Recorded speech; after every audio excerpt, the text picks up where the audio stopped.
the Animal Protection Act in Alberta, it applies to livestock as well. So there are best practices and laws that are protecting those animals that are being used for food as well. So, as a general public, you want to be able to rely on those laws as far as, feeling good about the meat you're eating or whatever. But and ultimately, you want to see animals treated humanely, regardless of whether they're livestock or companion animals. So whose jurisdiction is that then? If it's in, say Taber, Alberta, outside the big city? Clearly it's not the Calgary Humane Society. Yeah, it depends on the location. I mean, there aren't any slaughterhouses in Calgary. Well, I might be wrong on that, but... no, I think you're probably spot on. So certainly our jurisdiction is Calgary, and for the vast majority of what we deal with is companion animals. But there are some livestock in the city that we do deal with, and for the most part, that rural stuff would be dealt with by Alberta SPCA. So who then would be responsible for the rest of Alberta? Rural Alberta, that livestock, commercial. Yeah, Alberta SPCA has a big part in that, and there's CFIA inspectors at the meat processing plants and that too. So there are measures to ensure that animals are being dealt with in an appropriate manner. And how does Alberta rate in that regard? I mean, are we taking care of our livestock animals for the most part? I can't say I'm qualified to properly question that. Fair That's enough. not really within my organization's mandate. I can't help but think that provincial laws seem to be a bit tougher than federal laws. Is that a fair statement? Provincially, you don't have the option of incarceration. So there's that. Provincial laws, when you're convicted, it doesn't follow you from province to province. But so if you be tougher in the yes, of course. Yeah. So if you're moving from Alberta to BC and you've been prohibited from owning animals, that's not going to carry over to BC. So, it's definitely a higher fine maximum, but again, you're not seeing the courts imposing anywhere near those maximums, which is $20,000. You're seeing something in the range of usually about $1,500 to $2,500 per animal. It's far too low. That is way too low. It is low. Has there ever been a case of $20,000 issued? A fine issued in Calgary? Not to my knowledge.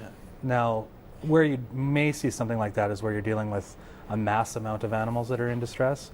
Whereas, again, we're dealing with mostly companion animals, and that's, at its most, say at a hoarding house, that's upwards of 100. But you're seems like that's a lot of animals. It sure is. But, where you have mass distress at, say, a hog farm or something like that, right. You might see something approaching a higher fine just on a basis of a per animal fine. Yeah. But no, like I say... 15 to 2, that's far. That's the average. Folks, we're going to jump to a quick break here and check in with the Rant Pack. Stay with us. I'd just like to make the distinction between willful acts of cruelty towards animals where somebody really consciously chooses to hurt or kill an animal, and industrial practices which, yes, make people very uncomfortable, certainly, but do not involve willful cruelty. They're maybe not the best ways of treating animals, but none of those farmers wake up in the morning and have any intention of abusing their animals. I think when it comes to the whole animal issue is when it comes to distinction of what animals deserve more rights than others, or is it just a complete blanket case for them all? Like, you talk to a dog person who hates cats, they may think that cats don't deserve the same rights as dogs, and vice versa for cat people. We have other situations where animals are being tortured or taken advantage of, and we do nothing about. Now, Catherine, my parents have a rescue dog. It's a cute little, it's got to be at least 3 little breeds in there. It's a tiny dog. Her name is Peggy Sue.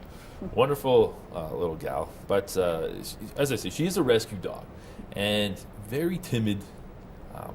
It seems almost terrified of men. So I can only surmise that in her past, earlier years, she was probably abused by a man at some point. Is it fair to say that psychological trauma that's felt by that animal is essentially the same as in a human being? I would say to some degree, for sure, yes. You can see those kinds of behaviors develop, even in animals that have not been mistreated, but depending on, let's say in rats, depending on whether they have a caring mom or not, they'll grow into fearful adults. And so I think if you abuse a dog early on, it'll definitely become fearful, and that could be very similar to, if you abuse a human, a child or whatever. I don't see why it should be any different, because you learn, particularly social animals, they take cues from other animals in their group, basically, and so if you learn that, you have to be fearful of men, then, that applies to such a dog. And I mean, of as course, yours, these, pets are extremely social animals. Yeah. Maybe, again, I'm going to throw this out there, personal opinion, because, again, we did want to have the psychologist on the program tonight.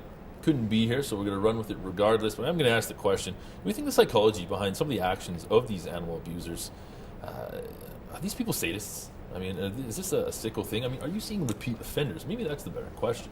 Well, I will say that these acts of intentional cruelty, such as the one that's been in the media lately, those are fairly rare, and those ones those boggle the mind a little bit as far as the psychology. But as far as animal abusers in general, when it comes to physical abuse of an animal, the typical type of person that we're dealing with is someone who has poor coping mechanisms, poor anger management, poor impulse control. Sure. Your average person otherwise who, say, the animal messes on the carpet, which is one of the highest reasons why animals are beaten, behavior problems. They lose it and take it out on the animal, and ultimately the animal pays. So I don't think you're in general looking for this evil Dexter type person, whereas it really could be anybody who doesn't have the coping mechanisms to deal with the problems that an animal might pose to your lifestyle. It kind of leads me to my next question. I mean, I guess you just answered, though. There is no real average animal abuser. It could be, there's no socioeconomic status that really changes things. Is there areas in the city that you see more abuse prevalent? Not so much abuse. I mean, you'll see more medical neglect related to financial resources in some of the less economical areas. But as far as abuse goes, it's everywhere. It's the salary that you make has no bearing on your impulse control and your anger management. Yeah, I guess that's probably true. Abandonment. Do we think abandoning a pet, is that just as bad as abusing a pet? I mean, it's neglect. You're withdrawing all basic needs by leaving the animal out to its own. Whether that's animals being left behind in a suite when they move away, which happens quite often, or you're dumping it in a rural area to fend for itself. Those sorts of things. That's what happens. That's disappointing. That is exactly. I mean, you have to expect in those cases that these animals are going to ultimately die unless there's intervention. And so whether it's predation out rurally or if it's starvation, dehydration from having no care at all, there's no reason for it. There's resources available so that doesn't have to happen. Do we still see an influx? I don't know if it was an issue for a while. We were seeing an influx of pets that were brought to shelters right after Christmas. This pet doesn't fit in with the family for whatever, frankly, garbage reason. It's obviously people just, they don't have the patience or, the real love that an animal requires. Is it still happening quite a bit after Christmas? Yeah, I mean, I don't know if I can't speak to the numbers because I don't work in that department, but anecdotally, the numbers do increase around the holidays. Whether it's the impulse buy for the present, and either the receiver of that present doesn't want the animal or isn't responsible enough with that animal, or the animal ends up having some behavior problems or whatever. You really need to think about long term when you're obtaining an animal, and that's something that's far too often not happening. It's so simple, though. I mean, you weigh, you look at your household, you weigh what's going to work, what's not going to work, and you make a decision. You talked earlier about education, Catherine. What do people need to know, I guess, then, you think that they're missing when it comes to pet ownership? Where's the message not getting across? I'm not sure, if you just present someone with an animal without any prior knowledge as to the needs of that animal, that's certainly a problem, like pet bunnies or fish, that they don't really know how to look after. I think that's one of the things, you need to know what the animal needs in terms of food, in terms of care, whether, for example, what's the normal lifestyle of that animal? Is it, for example, nocturnal? So does it basically sleep during the day? Great point. And you're pestering it because you're constantly taken out of its cage, it's completely, out of its rhythm, or, it just needs more education about the natural behavior of these animals, the needs they have. And then also, obviously, we have to teach people respect, that you can't just use it as a thing, that you can, if you don't like it anymore, you just chuck it, basically. And that happens, if you think about Finding Nemo, there's lots of people who flush their fish down the toilet.